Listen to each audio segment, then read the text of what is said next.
a única igreja matriz paroquial do Brasil que leva o nome deste santo. Essa igreja fica em Curitiba, capital do estado do Paraná, e o seu santo padroeiro é conhecido por ter sido ele quem encontrou a cabeça de São João Batista.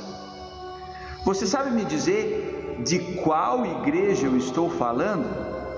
Pois é, este é o quadro Que Igreja é Essa? Aqui do canal Comunidades Católicas. Eu me chamo Tobias Bonk Machado, sou arquiteto sacro e vou trazer para você aqui hoje um pouquinho da história desta igreja aqui.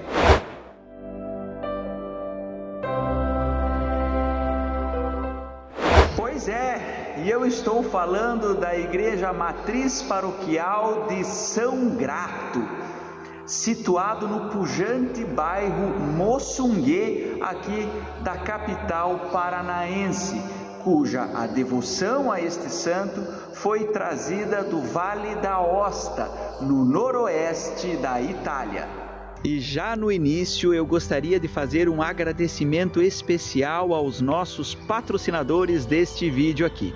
Aos nossos patrocinadores Ouro, de Falco Vitrais, Garbi Soluções Acústicas e Delucas Móveis para a Igreja. E o nosso patrocinador Prata, Acende Iluminazione. O nosso muito obrigado. Mas para a gente conhecer um pouquinho da história desta igreja, é necessário que antes conheçamos um pouquinho da história de São Grato.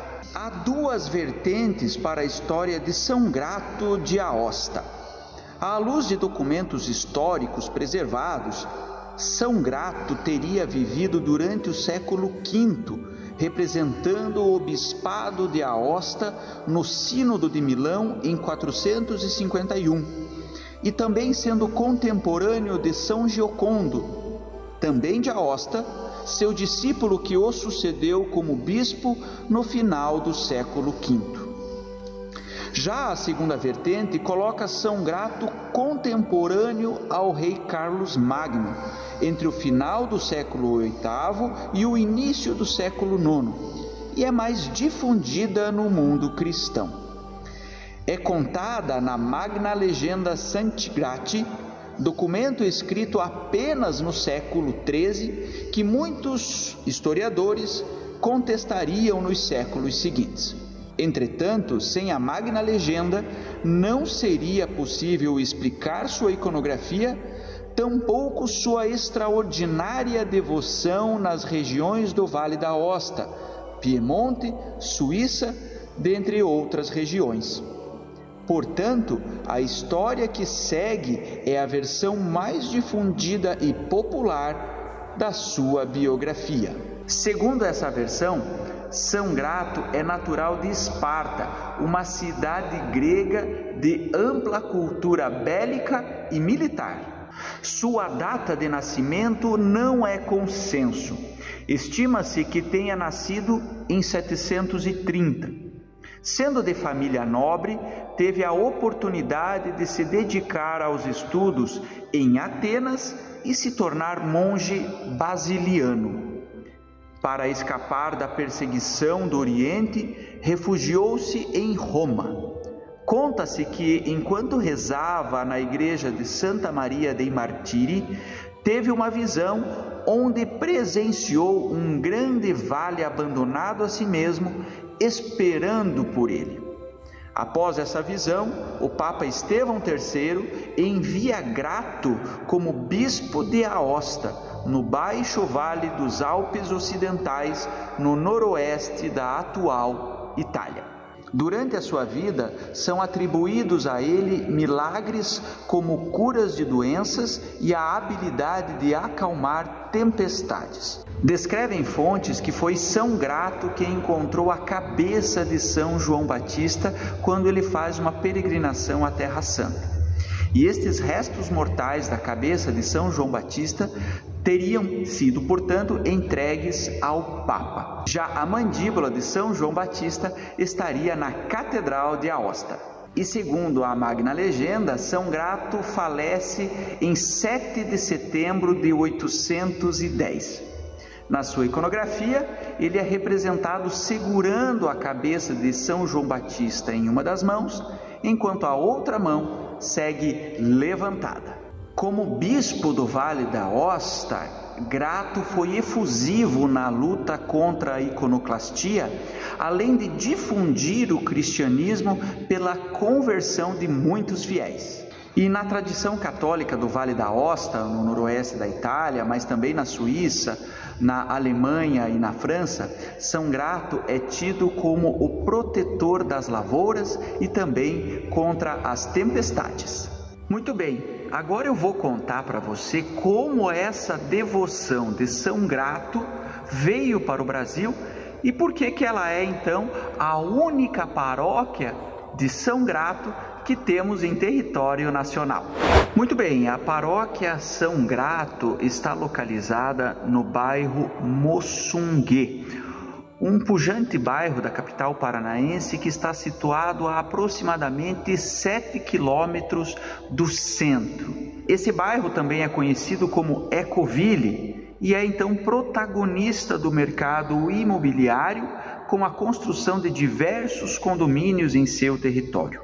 A palavra Moçungue tem origem no Tupi-Guarani e significa milho que salta, mas também pode estar relacionado a lugar agitado ou agitação.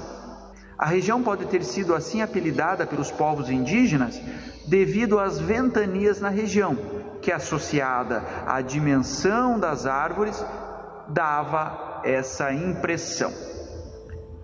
Nos anos de Brasil colônia, no auge das expedições tropeiras e bandeirantes, a região figurou como uma rota de passagem dos tropeiros que conduziam rebanhos do Rio Grande do Sul a São Paulo. Foi palco de assentamentos temporários e ocupações extrativistas e agrícolas. Já no final do século XIX, a região favoreceu o assentamento de imigrantes para o trabalho na terra. Por ser uma região elevada, o local era propício à agricultura e pecuária. Os imigrantes italianos que se assentaram na região são provenientes do Vale da Aosta. Esta região do Vale da Aosta, então, fica no noroeste da Itália, próxima à divisa com a França e Suíça, nos Alpes ocidentais. A situação da Europa na segunda metade do século XIX era de precariedade no ainda tímido setor industrial frente às importações inglesas. No campo havia a crise na produção de vinhos. Soma-se a isto ainda um crescimento populacional cuja cultura rural já não podia suprir naturalmente. Esses fatores contribuíram à emigração de muitas pessoas. Os primeiros destinos dos trabalhadores e lavradores era a região de Piemonte ou em direção à França e à Suíça. Com o tempo, a saída do vale deixou de ser algo sazonal, mas inevitável para sobreviver. A comuna de Donas, situada no Vale da Aosta, é berço da comunidade italiana que emigrou ao Brasil e se assentaram justamente no bairro Moçungue, em Curitiba. E é nessa cidade que as famílias Nico e Jugler, as pioneiras na região do Moçungue, têm origens. A linhagem dos Nico remonta ao século XV, quando o jovem Nicodos viaja de Icime, ao norte, para Albar de Donas e se casa com Caterina de Fal. Os Jugler também têm origens no Baixo Vale, remontando ao século XV e transitando entre regiões do atual domínio francês. No final do século XIX, mais precisamente em 1878, o casal Francisco Jugler e sua esposa Teresa Nico deixam Donas para procurar oportunidades nas terras estrangeiras. Desembarcaram em Montevidéu, no Uruguai. De lá, partem para Morretes, no litoral paranaense, de onde partiram então para Curitiba.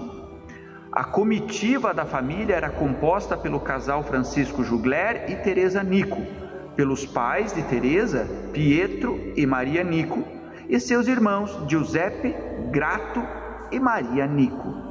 A escolha do bairro Moçungue se deu devido à altitude e clima serem parecidos ao do Baixo Vale, no Vale da Osta.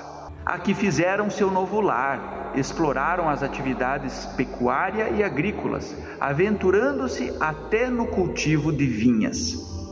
Após um período de prosperidade econômica em terras curitibanas, os irmãos Giuseppe e Grato Nico tiveram a oportunidade de retornar a Adonas na década de 1880 para buscar suas namoradas, Jacó de Maria Teresa e Brum Margherita, desposadas em 1881 e 1884. E foi nesta viagem que foi confiado aos irmãos Giuseppe e Grato uma relíquia de São Grato, este santo padroeiro do Vale da Osta, para que a sua devoção continuasse aqui nas terras curitibanas. E é por volta de 1885 que o casal Francisco Jugler e Teresa Nico, devotos de São Grato e herdeiros de profunda fé religiosa de seu povo, cedem o terreno para a construção da primeira capela destinada a abrigar a relíquia do santo. Em 7 de setembro de 1889, dia de São Grato, a capela é inaugurada. E a primeira imagem de São Grato produzida no Brasil, então foi feita a partir das referências dadas por estes primeiros imigrantes da família Nico. Esta primeira imagem se encontra salvaguardada no Museu de Arte Sacra da Arquidiocese de Curitiba. A segunda versão da Capela de São Grato é justamente essa que vocês veem atrás de mim. Ela está situada na rua Granico e foi construída em 1915. Olha, nós não conseguimos fotos logo após 1915, a data da sua construção. Mas em fotos posteriores, nós sabemos que ao lado esquerdo da capela existia uma sacristia, que hoje não existe mais. E que este gramado aqui foi lugar para grandes celebrações e também celebrações campais diante da capela. E então, por essa necessidade de um espaço maior, é que a partir de 1968, uma nova capela adjacente a esta histórica é construída. Ela passa a ser edificada do lado oposto ao da torre, a qual eu estou agora. Muito bem, então aqui está a segunda versão da Capela São Grato, erigida em 1915, não é? E aqui nós temos então a atual igreja matriz, finalizada e consagrada em 2002. Maior e com maior capacidade, passou a receber as celebrações dos fins de semana. Até sua inauguração, as celebrações maiores ocorriam a céu aberto, em frente à segunda capela, a histórica capela de 1915. Durante a vida da edificação, esta capela histórica de 1915 passou por diversas intervenções. Houve a troca do piso interno para o piso atual de pedra, bem como a repintura interna e externa com tintas acrílicas. É possível também que a janela da lateral direita ao presbitério e a janela posterior da arquitetura tenham sido inseridas no decorrer das décadas seguintes da inauguração da capela. As datas dessas intervenções não são conhecidas. Até o ano 2000, a Capela São Grato pertencia à paróquia Nossa Senhora de Lourdes, no bairro Campo Comprido. Nesse mesmo ano, foi elevada à condição de paróquia com o início das obras da nova igreja matriz, no local onde havia a terceira capela, aquela que havia sido construída e inaugurada em 1968.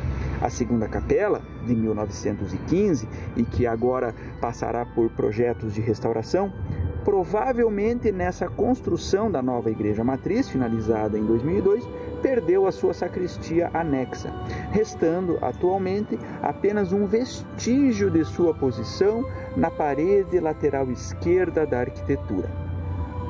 E é em setembro de 2002 que a nova igreja matriz é consagrada. Assim, as duas construções ocupam o terreno da paróquia, dialogando passado e presente, dando continuidade ao tear da história da localidade, dos imigrantes e do sempre belo e pujante cristianismo. Aqui vemos a capela bem de frente, o vasto gramado, então, onde as celebrações campais ocorriam. E aqui, é nesse lado esquerdo aqui, que existia, então, uma sacristia, não é? E que daí, então, ela passa a ser demolida em algum momento da história para que as novas igrejas pudessem ser erigidas. Aqui a gente consegue ver, então, a marca desta sacristia que existia em tempos anteriores. Sua torre, construída lateralmente e separada à capela, possui um sino que certamente voltará a tocar, a badalar após a restauração. E aqui então a italianinha igreja de São Grato, aqui no bairro Moçungue, com vários elementos ainda originais, como essas portas. Aqui o piso já substituído, não é? E aqui então ainda preservadas suas janelas, o forro de estuque. Nós temos aqui repinturas, né? Então, com as nossas prospecções, conseguimos entender que temos pinturas murais aqui, não é? Depois de algumas camadas de tinta. Então, será possível também resgatar a origem destas pinturas. E aqui, com entrada lateral, a igrejinha histórica, nós temos a nova igreja matriz de São Grato. E neste espaço litúrgico temos a centralidade de Cristo na mesa da Eucaristia, na mesa da palavra e na sede. Temos a presença real de Cristo no Santíssimo e o altar encimado pela escultura de Cristo crucificado. Ao lado do presbitério, Ministério de Música, e aqui o batistério. E vejamos que belo espaço onde a centralidade está envolvida pela Assembleia. E do lado oposto do presbitério temos a presença do padroeiro São Grato. E olhe só que interessante, aqui logo atrás a imagem de São Grato, existe a placa de dedicação da igreja, dedicação que ocorreu a 21 de setembro de 2002, e além do arcebispo de Curitiba, estava também presente Dom Giuseppe Afonsi, que então era bispo de Aosta, na Itália. Muito bem, e agora eu quero chamar o meu amigo Padre Osmair, que eu levo no meu coração, Padre Osmair, para que ele nos conte um pouquinho qual é a experiência de estar à frente desta igreja, que é a única paróquia a São Grato, única paróquia de São Grato que temos em território brasileiro. Ele que está juntinho aí da relíquia de São Grato que veio lá de Aosta. Para mim, é uma experiência muito gratificante ser administrador paroquial desta comunidade de São Grato, desenvolver os meus trabalhos pastorais, evangelizadores e também promover a espiritualidade e a devoção ao nosso padroeiro São Grato. Nós temos uma alegria aqui na nossa comunidade de termos a relíquia de São Grato, a relíquia de primeiro grau, que os primeiros imigrantes trouxeram da Itália, do Vale da Aosta, especialmente as famílias Nico e Jugler, onde nós temos esta graça aqui na nossa paróquia. A relíquia dos santos é exatamente para promover esta devoção, esta fé, este ardor daquele que viveu entre nós, que amou a Jesus Cristo, que viveu a sua missão, a sua vocação e contempla a face de Deus.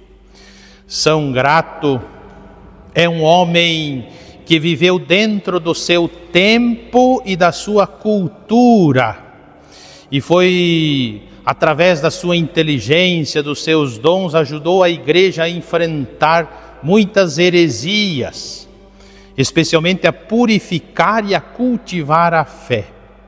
Foi um pastor muito dedicado ao seu povo. Ele esteve próximo dos seus fiéis e cultivou intensamente uma compaixão para com os mais necessitados. Foi um homem de grande fé, até mesmo a sua imagem, com a sua mão apontando para o alto, para o céu, nos indica o caminho que nós precisamos ter, precisamos cultivar dentro de cada um de nós, a nossa espiritualidade, o amor à palavra de Deus, a vida sacramental, especialmente a prática da caridade, a devoção à bem-aventurada Virgem Maria. Que São Grato possa sempre nos abençoar e que todos nós sejamos sinais do reino de Jesus. Muitíssimo obrigado, Padre Osmair, por suas palavras, por sua participação, por este seu depoimento. É sempre importante a sua palavra, ela nos ajuda muito aqui neste vídeo e a todos que estão assistindo. E aqui, entre o passado que herdamos e o presente que estamos construindo, e talvez então o legado que deixaremos às gerações futuras, me despeço deste vídeo pedindo para que curta e compartilhe este material. Vamos difundir as belezas da nossa igreja. Pela paróquia São Grato e por tudo, Deus seja louvado.